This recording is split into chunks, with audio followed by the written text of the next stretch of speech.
Welcome to the Jet Setters Show, where we explore lifestyle-friendly destinations worldwide. Enjoy and learn from a variety of experts on topics ranging from upscale travel at wholesale prices to retiring overseas, to global real estate and business opportunities, to tax havens and expatriate opportunities. You'll get great ideas on unique cultures, causes, and cruise vacations. Whether you're wealthy or just want to live a wealthy lifestyle, the Jet Setters Show is for you. Here's your host, Jason Hartman.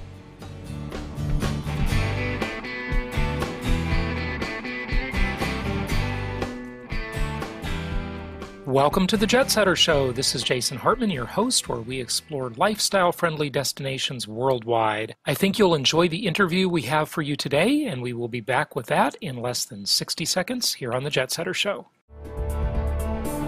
Now you can get Jason's Creating Wealth in Today's Economy home study course. All the knowledge and education revealed in a 9-hour day of the Creating Wealth Bootcamp, created in a home study course for you to dive into at your convenience.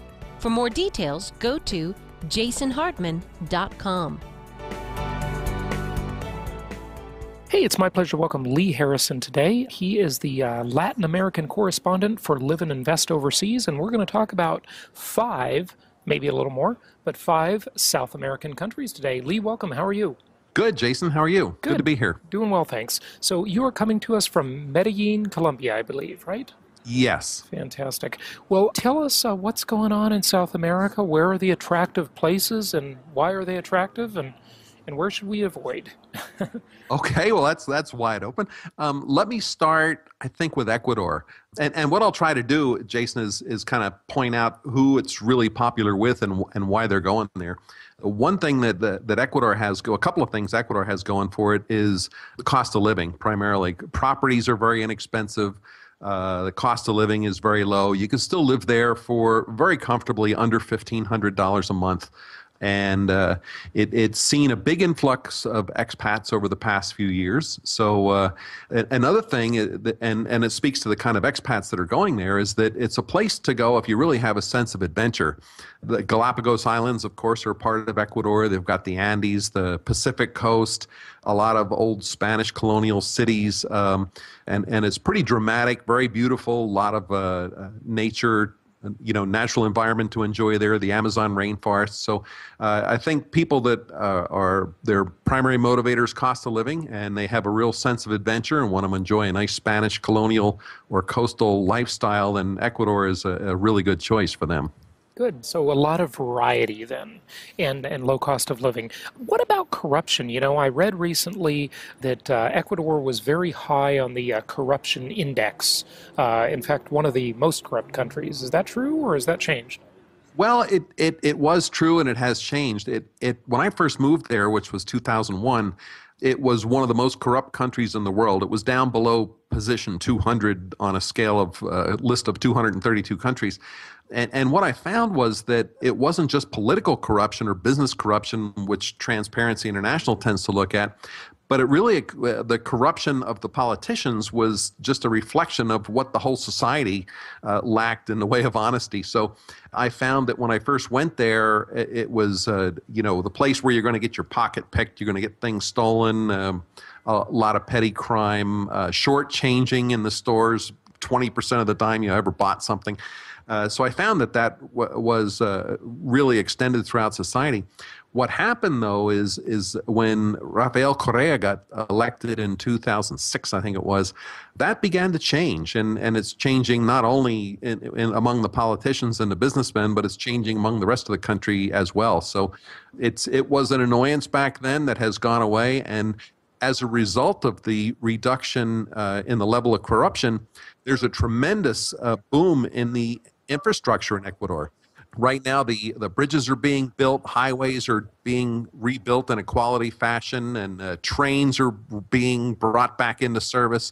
A lot of things where that money was just kind of disappearing have changed over the past few years since he's been elected. So it's become, because of the lack of corruption and the more honesty, it's a much better place to retire and live in. So where are they getting the money from to make these improvements? Well, yeah, that's a good question because he's kind of a socialist-leaning guy. He was educated here in the U.S., or in the U.S. rather, but so the suspicion would be that he's robbing from the rich and doing infrastructure projects. But from what I've seen so far, mostly it's the money that was otherwise being stolen is being directed back to where it was supposed to be going in the first place. And I'll give you a quick example. And I lived in the province of Aswai for 5 years, a little over 5 years. And the governor of Aswai once came out and said that he was giving away 50% of his budget to corrupt officials in Quito just to get the budget approved. So when you put that 50% of just that alone, and he's just like one guy, when you put that back into the infrastructure, back into the economy, you get a tremendous economic boost without having to tax anybody or raise import duties or anything like that. Good. Well, that's the idea, grow the economy. That's the right way to do it. Yeah, he's done pretty well at that. Yeah, good. Okay, good. Do you want to switch gears and talk about the next country? Sure. Yeah, let me... Hey, you can take your pick. I know we decided we were going to cover 5, but I don't care in which order you do them. Okay. I'd like to mention Chile. I've been reading a lot of good things. Yeah, and I've never lived in Chile as a resident, but I have gone there. I've covered it editorially, and I've traveled there a little bit, and I've been following it since. And Chile had their economic growth has been just amazing the past few years. Levels of corruption are low, and what's interesting is they've had socialist governments and they've had conservative governments, and their business friendliness and economic strength never seems to waver. So it doesn't seem to matter who's in charge really in that respect. They just keep going and going. Their currency has been strong, very business friendly, residency friendly. It's fairly easy to get a visa there. So it's a strong country that for people that want a strength that's not dependent on the U.S. economy, I think Chile is a really good choice. And something else I like about it from a lifestyle perspective is that it's very diverse. It's really just like a mirror image of California. It's got mountains. The Andes Mountains run down the eastern side of Chile, much like the Sierras would run down the eastern side of California. You've got the Pacific. You've got several different climates. You've got deserts in the north and kind of Mediterranean rainy climates in the south. Lots of wildlife, lakes, forests. A lot of things that have been destroyed in Latin America have been preserved in Chile. So people that like an outdoor lifestyle, diverse lifestyle, 4 seasons, snow in the mountains, that you like to go skiing, then Chile's a good option. It's probably one of the more expensive places. I would say it's probably the cost of living is probably higher in Chile than anywhere else I can think of right offhand in South America. But really, you've got a first world infrastructure. It's just like being in the United States as far as the infrastructure goes, level of honesty goes, and the economic strength is a little bit better. So I think. But when you say the cost of living is the highest in South America, really, that's more than Brazil, more than anywhere else? Yeah, I would say, and I don't have the numbers in front of me to prove that right now, but it's I would say if you're looking at cost of living per month in Chile, I would allow $2,200-$2,300 a month, maybe. Still very low. Yeah, I mean, right. Compared to I worked in New York before I retired in 2001. Oh, yeah, well, what would you compare that to? Tell us, in every place we discuss, the experience can be completely different. I mean, New York is expensive, we all know that, but what do you get and how much do you spend to get the same thing in Chile, for example? Well, I think in a place like Santiago, you could enjoy a comfortable big city lifestyle. They've got really nice gleaming high rises, new neighborhoods. It's very clean, very efficient government and that sort of thing. So you can enjoy the restaurants, theater, the same kind of things you'd enjoy in a classy American big city. And generally speaking, it's going to be less. Now, the United States is a pretty diverse place to come from, so if you live in, say, Arizona, for example, your cost of living in Prescott's going to be lower than your cost of living in Santiago, but Prescott's not Santiago either, so it's but I would say it's a little bit less than the equivalent lifestyle in the United States and way less than a big city like New York or Los Angeles, but generally speaking, it's at the higher end of the lower costs in South America. So you picked Santiago, which is, obviously the main city, but are there some secondary cities that are really good picks? I mean, there's some beautiful places along the coastline. Yeah, actually, yes. If you want, for one place I really enjoyed for city life was Concepcion. And it's a university town. You can see the kind of the youthful, energetic, intelligent university influence, walking around, like where you might see a guy strumming a guitar in Montevideo, a homeless guy or something. You see students playing like a jazz trio on a street corner, collecting money in Concepcion. Just a whole different feel. A lot of good ethnic restaurants, not too far from nice beaches, decent weather. So Concepcion, I thought, was a real positive, pleasant place to be. One thing I don't like about Santiago is the air pollution that kind of gets trapped in the valley there, and you don't have that in Concepcion. You got nice, fresh ocean breezes. So that's one thing, one city I really like. Another one is, and this has got to be like 1,000 miles to the north, but it's La Serena. La Serena is interesting because it's near the coast. And if you go like a half mile in from the coast, you've got this beautiful old colonial center that's typical Spanish America. And it also has part of La Serena is actually on the water, on the beach. So if you go to the beach, you've got like newer high rises, more beach type amenities. And you go back just a little ways, you've got the colonial center. So you really have two way different lifestyles you can pick from in an area where it stays pretty warm year round. You don't get cold weather, you don't get snow, very seldom get rain up there. So they're probably my two backups to actually the two places I'd consider going if I were going to move there. Good. And I'm hearing really good things about the Chilean government, kind of a more of a libertarian feel, but that could change at any time. The problem with the Central and South America is, it's like every decade. I guess we do that in the U.S. too, but it's not as dramatic or shocking. We swing from socialism and communism to free market, in the Chicago School of Economics. It's all over the board. It's funny you say that, Jason, because you do see it when you're living abroad. When I was in Ecuador, we saw the George Bush refugees, everybody who wants to leave the country because George Bush was president. So they come flooding down. And then like a few years later, I saw the Barack Obama. I was living in Uruguay by then. I saw the Barack Obama refugees where they're all leaving because he's president, and I thought it's funny.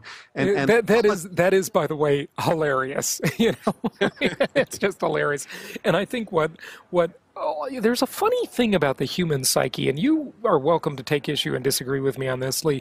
But for everybody talking about how America's going to hell in a handbasket, and I agree that we're moving in the wrong direction in so many ways in this country. I mean, America's incarceration rate is absurd. You hear every day about these police incidents of more and more like this police state flavor in America, which is very disconcerting to me, at least, and many other people. Police beating a homeless guy to death for no good reason. It's just, these absurd stories that just really, really worry people. And the debt and the dollar collapse theories and all of this kind of stuff, right? But if you ask me, America has a long way to fall because it's still so far ahead of so many places in so many ways. Take issue with me if you want, but... Well, it's funny because we tend to, as Americans, sensationalize the worst of what's in the U.S., and there are some ways, and I'll tell you, when you move abroad, you find that there's a sense of freedom that you don't have so much anymore in the United States. I mean, just a sense of, there's a lot of intrusive practices right now by the government with the NSA and the phone records. And listen, I agree with you completely. I mean, the NSA is disgusting.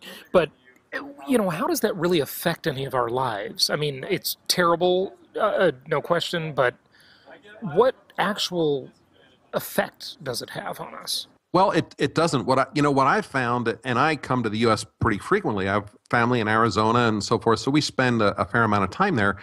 And what I find is when you don't watch the news, it's wonderful. The only thing that stresses me out anyway, and this may not be a good way to look at life, but the only thing that really stresses me out is being bombarded with what's going on in a negative way so frequently and a 24-hour news cycle. So, when you just don't pay attention to it, then it's wonderful, and that's part of ignorance is bliss.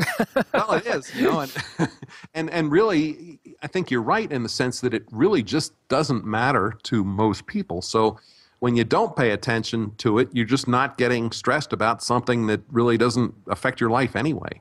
But what I have found that what made me feel freer, for example, in Ecuador, was the lack of regulation. Well, there's two things, really. One is a general lack of regulation because they don't feel the need to have a law that covers every aspect of your life.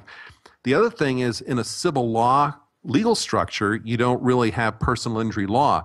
And until I moved there, I didn't realize how much of our lives are built around protecting ourselves from lawsuits.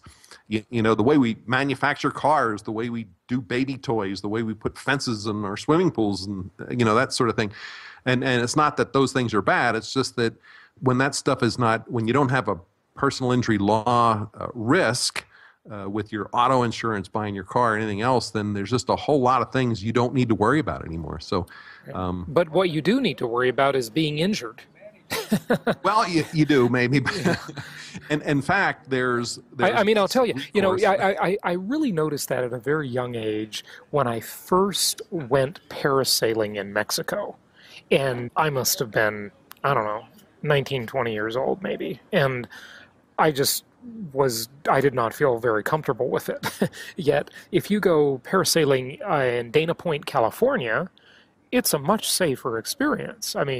Because they're concerned, because they have regulations, they have insurance policies, they have fear of lawsuits, and none of us say we like lawyers, and I agree with you completely, about that.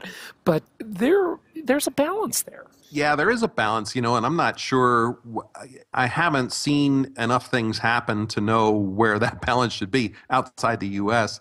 I had a similar parasailing adventure in Mexico and Acapulco a few years ago. Yeah, and you live to tell about it. So did I, but maybe some people don't. Well, but you know what? I can't tell you that it didn't cross my mind as the boat pulled away. I thought, this is... They'll put you right in between a couple of buildings, smack you with a building in your face. If the rope's worn out, it's going to be too bad. But so yeah, it's a difference, and I'm not sure where the balance lies. But I do know that when, for example, the doctor-patient relationship is far different when you don't have insurance companies or personal injury law entering or malpractice entering into it. And malpractice may be good recourse if something happens to you, but it really does change the relationship. So yeah. No, I agree. Okay, we don't need to get stuck on that, but I just wanted to bring it up. Anyway, okay, go ahead. Are we ready for the next country? Yeah, I think one thing I'd like to mention is Uruguay, and to me it was, and I have to say that I moved from Ecuador to Uruguay in, I think it was late 2006. Late 2006. And originally I had just gone there on vacation. We were taking turns, my wife and I, picking where we'd go on vacation that year, and she picked Chile in one year and I picked Uruguay the next year. So we get to Uruguay, and I was just amazed that it was the first world ambiance and infrastructure that was there. Everything was clean and efficient and well run. What city? Montevideo is where I started. The capital, and Colonia, which is a couple hours up the river, was a 16th century or 1600s rather Portuguese colonial settlement that's still there, very well preserved. We basically toured the country as only probably the size of Arkansas, and it's got as many people as Philadelphia, so in the entire country. So it's pretty small. We looped around the entire country and then came down the coast, which is absolutely gorgeous. We ended up living in Punta del Este, which is a big seaside resort that's a couple hours from Montevideo. But it was, so anyway, one thing led to another, and we ended up moving to Uruguay and completely enjoyed that. One thing that really surprised me was the Italian influence. The Italians have really got the dominant cultural footprint in Uruguay, and I'm not sure how it ended up that way, but really enjoyed that difference. I expected Spanish America and the Spanish two-class influence that, that I'd seen in other countries. But you go to Uruguay and it has a very, very large middle class. Everybody's pretty well off and low crime rates, mild weather, and that wonderful Italian influence I really enjoyed. So, and Uruguay right now, for people who are looking to diversify outside the United States, they want a second residency somewhere. They kind of want a second own land in a different country, has been real popular because of the farmland infrastructure. It's a very productive farming country and very self-sufficient. Water-wise, they sit on the continent's largest, right square on top of the continent's largest aquifer. So a lot of things going for it. Very popular now. Fantastic. Okay. And feel free to talk about residency or especially second passports.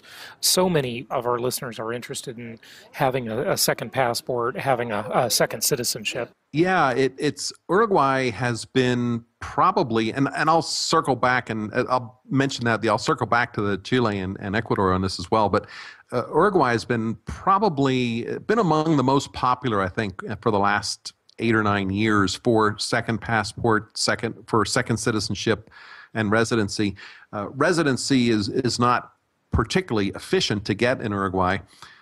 But it's not particularly hard either. It just takes a long time. You turn in your stuff. One thing that's nice is they have such a long, inefficient process that they give you your residency card at the beginning of the process.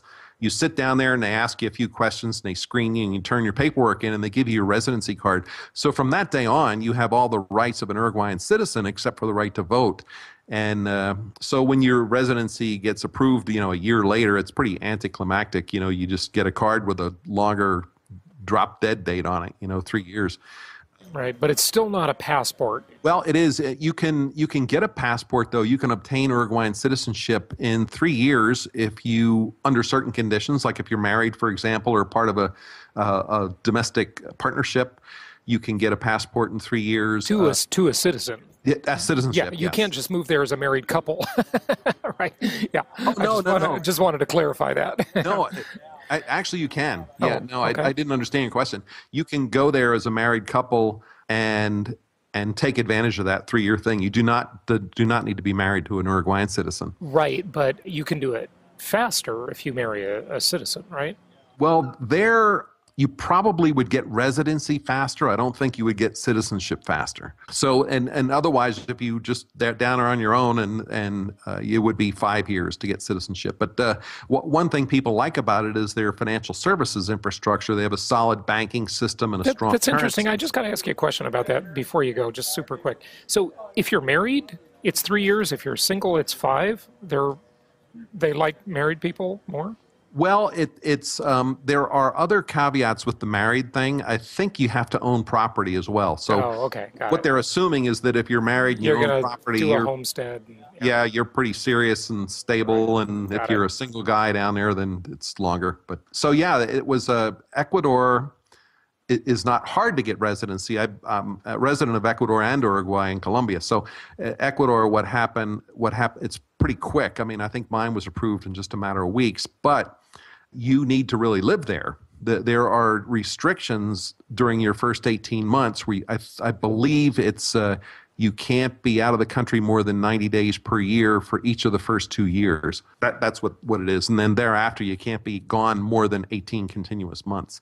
So if you plan on just getting residency and then moving to some other country or going back to the States or whatever, Ecuador is not the place to do that. But if you really want to live there, only being out of the country 90 days per year for each of the first 2 years is not that big an imposition if that's home, But otherwise, the thresholds are very low. Like Ecuador, you only need to show an income, I think, of $800 a month or make an investment of $25,000, which could be your home.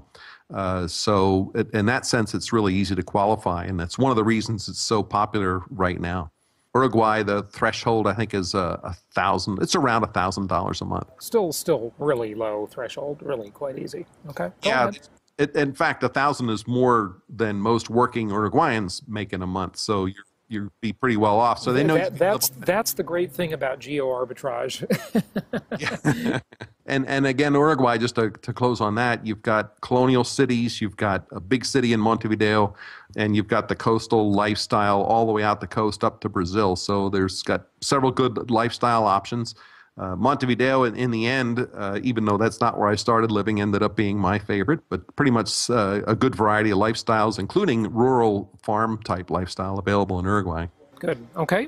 You want to move to, what are we, country number 3 now? Well, yeah, let's see. That was Ecuador, Chile, Uruguay. How about Number 4. Brazil? Yeah, Brazil is a big one, obviously. Yeah, I got, I actually went to Brazil at first on a writing assignment and exploring the Northeast, kind of going up and down the coast in the Northeast part of the country.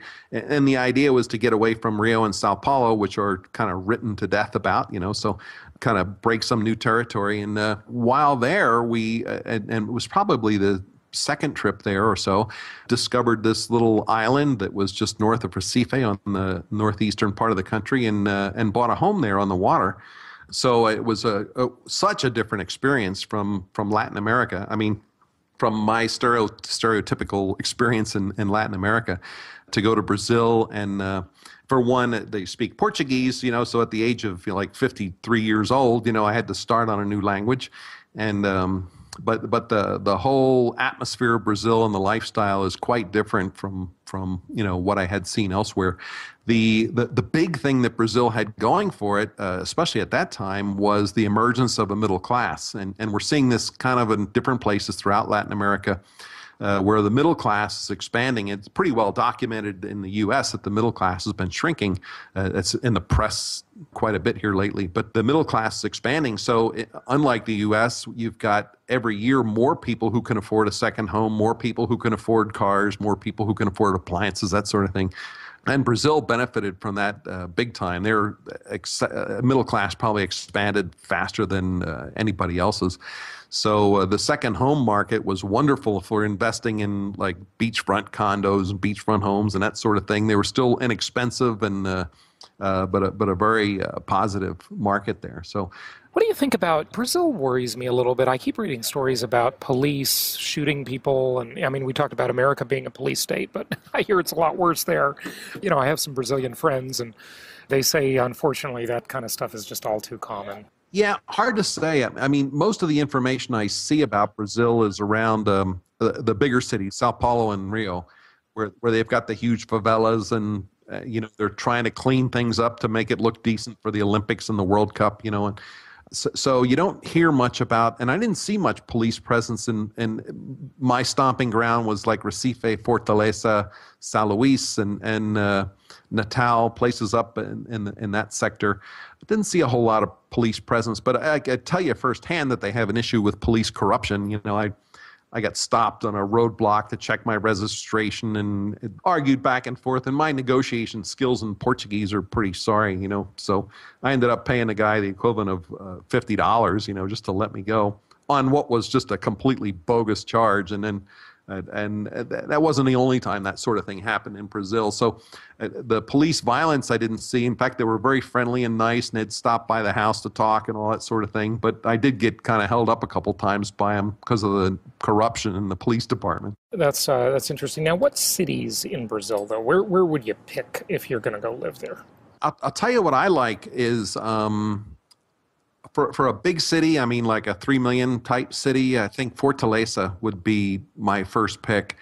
Fortaleza is right on the water. It's very modern, very pretty.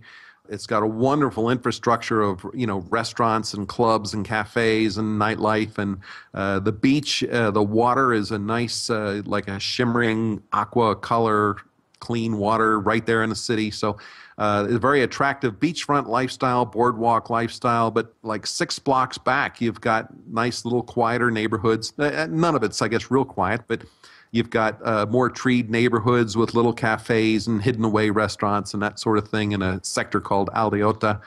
You've also got a lot of opportunity up and down the coast from Fortaleza with new developments going in, new beachfront developments going in that are within driving distance of the city, but on what feels like remote sections of the beach. So I think for big city life, I like Fortaleza. And right behind that, I think I would pick Natal. And Natal is the same thing in Ponta Negra. which is a sector of Natal that is the only one that I would consider living in. It has a nice beach environment, a nice downtown environment, a nice kind of a fun restaurant, nightclub infrastructure, and it has inexpensive older homes. It has brand new condos on the water. So again, good variety, nice lifestyle. Neither is terribly expensive. I think properties have gone up on the waterfront these past few years, but generally, if you look at an older used property, the properties are reasonable. I would allow probably in a city, I'd allow on the order of $2,000 a month for cost of living. I lived on an island that it wasn't a small island. There were 17,000 people there, but I lived on an island and I probably spent $500 to $600 a month to live there. So there's a wide range. Brazil is larger than the continental U.S. So. And it's just about as diverse, so you could find pretty much anything. But those would be, I like the rural beachfront lifestyle, and I like the city lifestyle as well. I'd be hard-pressed if I were going back today to choose between the two, I think. Good information. Well, shall we finish up by talking about where you are now, and that is Colombia? Well, yeah, Colombia, and I can't fault. I can't see how you could beat Colombia right now. But in all honesty, I have to say that part of that is a result of where I've been for the last 13 years, having been in Ecuador and with the adventure and dramatic beauty of that country, and been in Uruguay with a European feel, and been to Brazil, and then Colombia is a wonderful extension to that. What I found, I live in Medellín.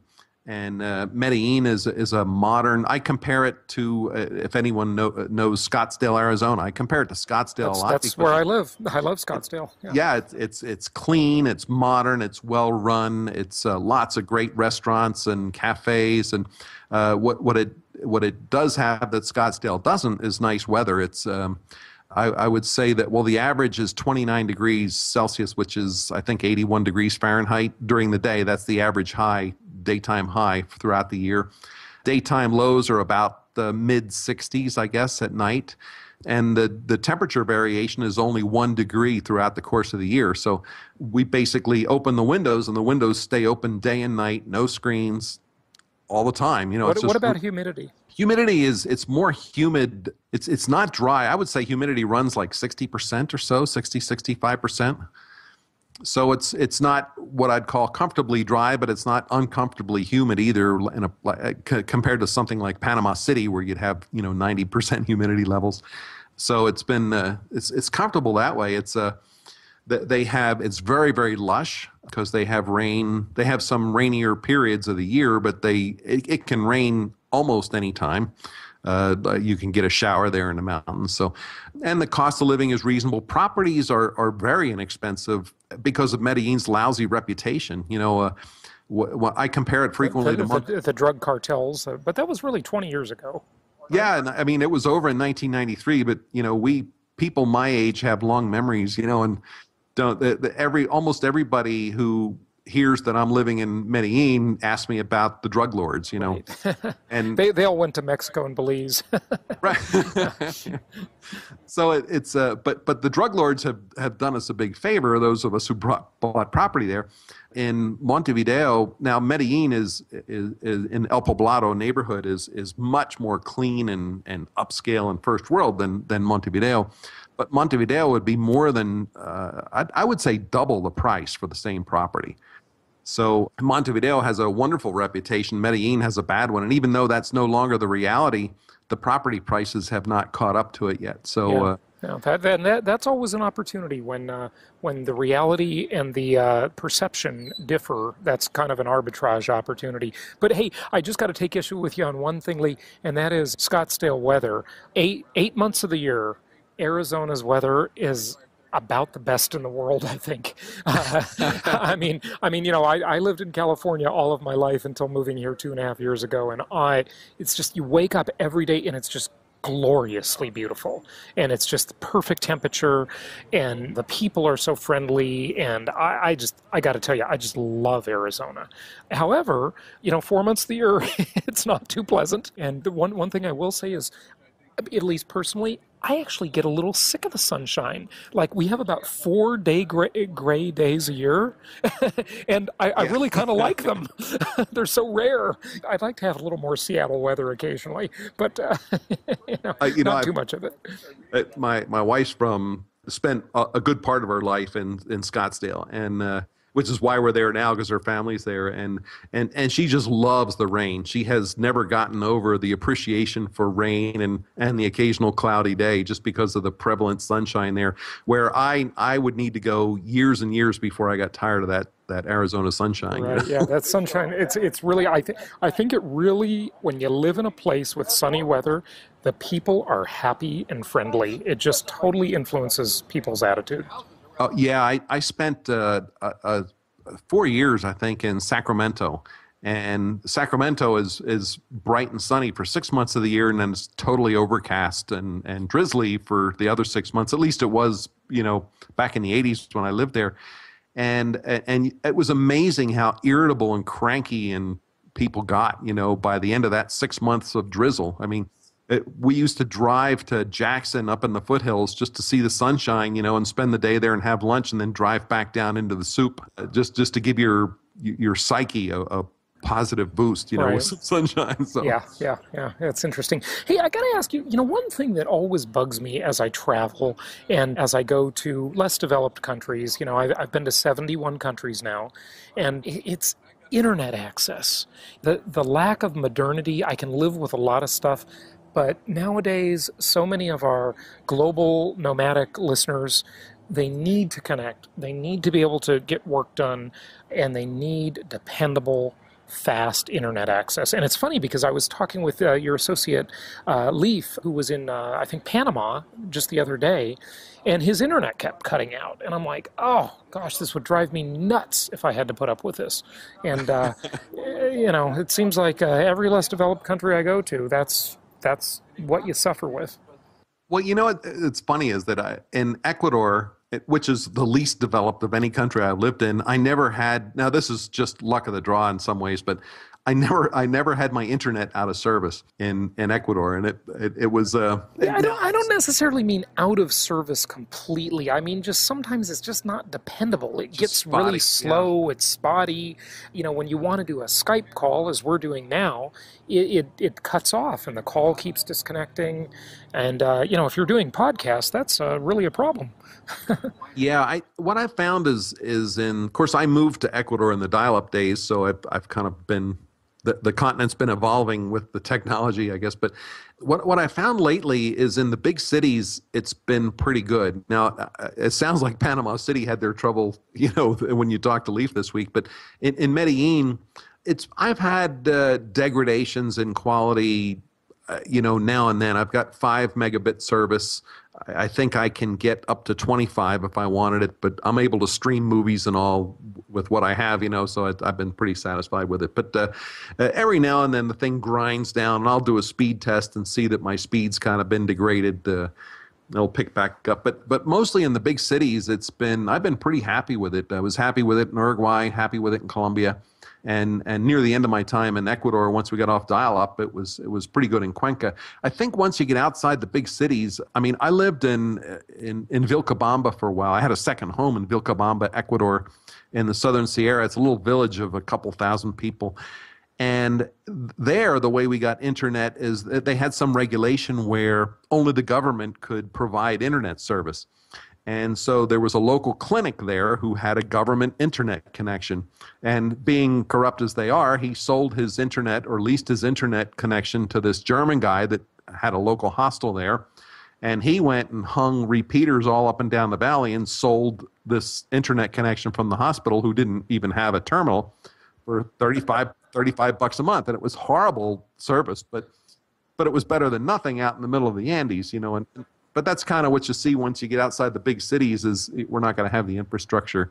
Where in the States, I don't know that there's anywhere that you can't get a good connection, even if you're on satellite. You might have to go to satellite, but you can pretty much get it if you want it. Yeah, very interesting. Well, Lee, this has been a great discussion, and please give out your website and tell people where they can learn more. It's liveandinvestoverseas.com and also overseaspropertyalert.com. Fantastic. And any closing thoughts, anything I didn't cover, anything you want the listeners to know? Just one thing is that people tend to overanalyze, I think. They're thinking about setting up a presence overseas, maybe obtaining overseas residency, and which incidentally, Colombia was the easiest of any country I've ever been to. I got it in less than an hour.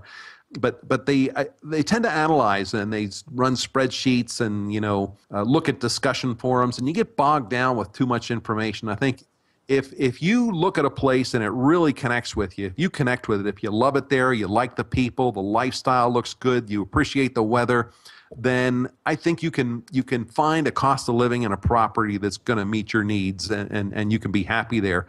People who make the decision on cost alone generally end up unhappy because they've ignored what's really important in the long run, which is their own happiness and lifestyle. So, and the other thing that happens is they put it off too long. So, if you want to get started overseas and enjoy what the rest of the world has to offer, you can enjoy it a lot more the younger you are, So it's the main advice I can give is don't wait and don't overanalyze and just go out and enjoy it. Yeah, the paralysis, in my investment company where, we help people acquire real estate for income purposes all over the U.S. And the people that suffer from paralysis of analysis tend to really do themselves a big disservice in life. They miss a lot of opportunities. So you got to just, at some point, you got to just jump in and go for it.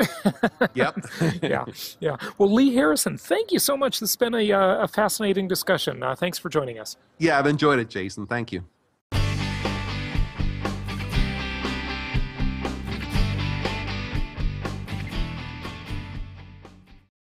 This show is produced by the Hartman Media Company, all rights reserved. For distribution or publication rights and media interviews, please visit www.hartmanmedia.com or email media@hartmanmedia.com. Nothing on this show should be considered specific personal or professional advice.